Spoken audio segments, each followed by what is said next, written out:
لاسو په پړقا کې منیر بنیري ته چې میک نه راشي او د ملګرو سره د خپلو خیالاتو اظهار وکړي تاسو د لاسو په پړقا کې میک نه راځي منیر بنیري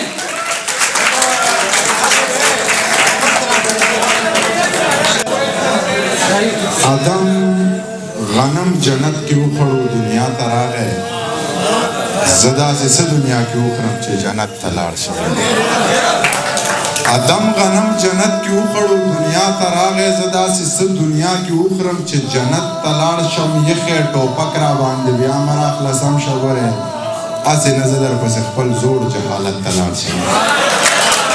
بسم الله الرحمن الرحیم ډېره مننه کوم د تنها صاحب چې دومره ښایسته پروګرام یې را جوړ کړو او بابا یې ونازو مونږ پکار دی مونږ ټولو له چې دغسې خپل مشران ونازو دا د یو کتاب مخکتنه بیا هر ځای کې وکړو نو بابا ته مبارکي وایم والله دې وکړي چې دغه کتاب نه پښتانه څو ټکي زده کړي نو د پښتو لپاره او بیا د پښتنو لپاره ډېره د فخر خبره ده چې زموږ مشران لاشته او موږ له داسې ښه کتابونه دومره ښه شعرونه ولیکي خبرې راله ډېرې نه راځي خپل یو څو شعرونه ویمه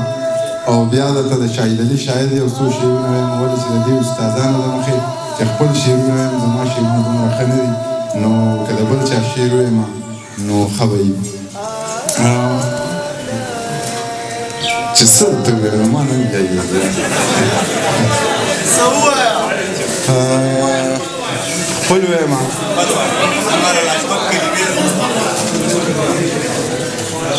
که بې نقابه شوې اورونه به کړې بل په هورو که بې نقابه شوې اورونه به کړې بل په هورو که ته یې ولیدې نو کېږي به سچل په هورو نامې نه اخلم زړه دشمني نه تازه کوم خو سوړ سړي ناستو ګرم و مې بل په هورو نامې نه اخلم زړه دشمني نه تازه کوم خو څو سړي ناستو ګرم و مې پل په هورو خپل د اویا هورو سردار خیر ته کېنوله دلته یو شیخ دی او تبا دی مکمل په هورو خپل د اویا هورو سردار خیر ته کېنوله دلته یو شیخ دی او تبا دی مکمل په هورو ژوندی یې ښخې که بخي دي خو کنځل مه کوه پښتني خورې دي او نه لګي کنځل په هورو